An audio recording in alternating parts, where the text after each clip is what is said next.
Hello বন্ধুরা, শাশুড়ি বৌমা রান্নাঘরে তোমার দিকে অনেক অনেক স্বাগত। দেখো আমি আজকে একটা স্বাস্থ্যকর রেসিপি নিয়ে চলে এসেছি। গাজর দিয়ে আমি পরোটা তৈরি করব। এর জন্য আমি গাজরটাকে গ্রেট করে নিয়েছি আর ময়দা নিয়ে নিয়েছি 500-র মতন। এবার আমি ওতে কী কী লাগছে দেবো। দেখো প্রথমে একটু তেল দিয়ে দেবো, ময়াম দেবো একটু, পরিমাণ মতন ময়দা, যতটা পরিমাণ নুন লাগবে নুন দিয়ে দিচ্ছি, একটু চিনি দেবো, একটু জোয়ান দেবো, একটু কালো জিরে দেবো,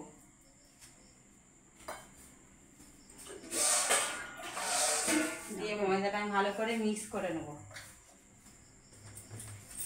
বন্ধুরা আমার ভালো করে ময়দাটা মিক্স হয়ে গেছে। এবার আমি গাজরটা ওতে মিক্স করে দেবো।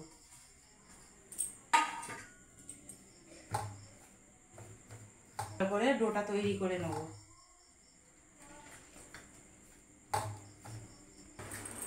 দেখো বন্ধুরা আমার ময়দাটা মাখা হয়ে গেছে। এবার আমি একটু সামান্য তেল মাখিয়ে ওইটা 20 মিনিটের মতন চাপা দিয়ে রেখে দেবো।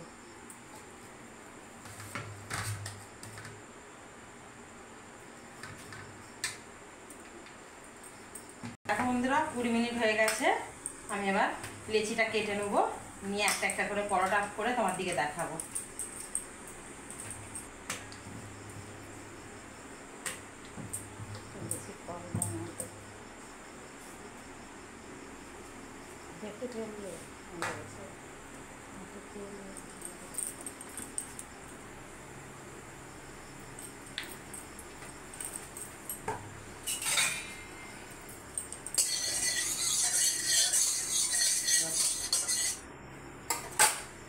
দেখো বন্ধুরা আমি পরোটাগুলো গোল গোল করে বেলে নিয়েছি।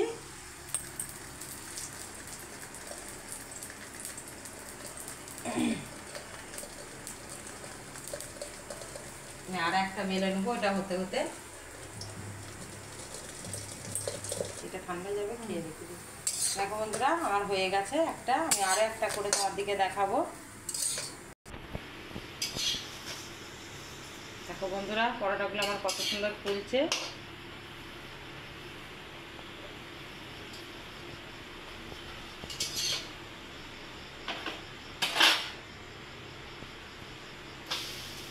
এইভাবে আমি সব কটা পরোটা বানিয়ে নেবো, নিয়ে তোমার দিকে দেখাচ্ছি। দেখো বন্ধুরা সব কটা পরোটা আমার হয়ে গেছে, তুলে নেবো। এবার তোমার দিকে একটা আমি খেয়ে দেখাবো কেমন হয়েছে। আমি একটু ঠান্ডা করতে দিয়েছিলাম। দেখো কত সুন্দর পরোটাটা হয়েছে। দেখো কত সুন্দর হয়েছে। আমি সব হটপটে রেখে দিয়েছি, অনেক রাত করে খাওয়া হবে তো হটপটে রাখলে পরোটাটা গরম থাকবে, ওই জন্য হটপটে রেখে দিয়েছি। তোমাদেরকে আমি একটু খেয়ে দেখাচ্ছি। এই যে আলু চচ্চড়ি করেছি আমি।